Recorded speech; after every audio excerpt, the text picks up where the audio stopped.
শবে বরাতের কোনো আমল আছে কিনা, শবে বরাতের রোজা ও নামাজের নিয়ম কি? শবে বরাত আসছে, যেটাকে আসলে হাদিসের ভাষ্যে বলা হয়েছে মধ্য শাবানের রাত। আমরা অনেকে জানি যে শবে বরাতের নামাজে এত রাকাত পড়তে হবে, সেখানে সূরা কুল হুয়াল্লাহ, ইখলাস এতবার পড়তে হবে, ইত্যাদি ইত্যাদি। আমরা বেশি জানি শুধু না, সবচেয়ে বেশি আমরা এ রাতে ইবাদত বন্দেগীর চেষ্টা করি। তো সবচেয়ে বেশি চেষ্টা তো হওয়া উচিত হলো লাইলাতুল কদরে। এর পাশাপাশি যদি কেউ মধ্য শাবানের রাতে আল্লাহ তাআলার ক্ষমা লাভের চেষ্টা করে, সেটা দর্শনীয় না, সেটা জায়েজ।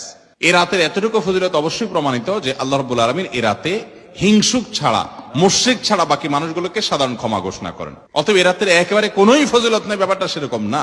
এ রাতে আল্লাহ তাআলা মুশরিক যারা শিরকে লিপ্ত, হিংসুক ছাড়া, বিদআতে লিপ্ত ছাড়া, যে ব্যক্তি সুন্নাহ মেনে চলতে চায় না, এই লোকগুলো ছাড়া বাকি সব ইমানদারদেরকে সাধারণ ক্ষমা ঘোষণা করেন। আল্লাহর সাধারণ ক্ষমা ঘোষণা পাওয়ার জন্য সে রাতের আমল যদি বলেন, তাহলে আমি বলবো শিরক থেকে মুক্ত হন, হিংসা থেকে, বিদ্বেষ থেকে, শত্রুতা থেকে মুক্ত হন, কারোর পিছে লাগালাগি করেন না, অন্তরে কারোর প্রতি ক্ষোভ, হিংসা থাকলে, শত্রু থাকলে মুছে ফেলান, পরিষ্কার হয়ে যান এবং বিদআত থেকে মুক্ত হয়ে যান, সুন্নতকে আঁকড়ে ধরেন।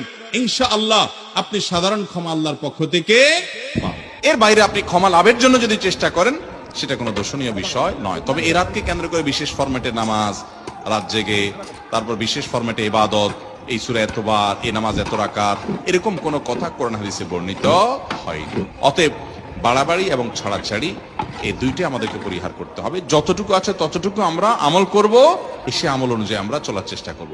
হাদিসে শবে বরাত নামে কোনো শব্দ নাই, এক নাম্বার কি নাই ভাই? শবে বরাত নামে কোনো শব্দ নাই, আছে লাইলাতুন নিসফুম মিনা শাবান, শাবান মাসের মধ্য রজনী। শাবান মাসের মধ্য রজনী। শাবান মাস কি? উত্তর, নবী সাল্লাল্লাহু আলাইহি ওয়াসাল্লাম রমজান মাসের পর যে মাসে রোজা রাখতে বেশি গুরুত্ব দিয়েছেন তার নাম শাবান। আমার সাথে বলেন, শাবান মাস কি? নবী সাল্লাল্লাহু আলাইহি ওয়াসাল্লাম রমজানের পরে যে মাসে রোজা রাখতে খুব বেশি গুরুত্ব দিয়েছেন তার নাম শাবান।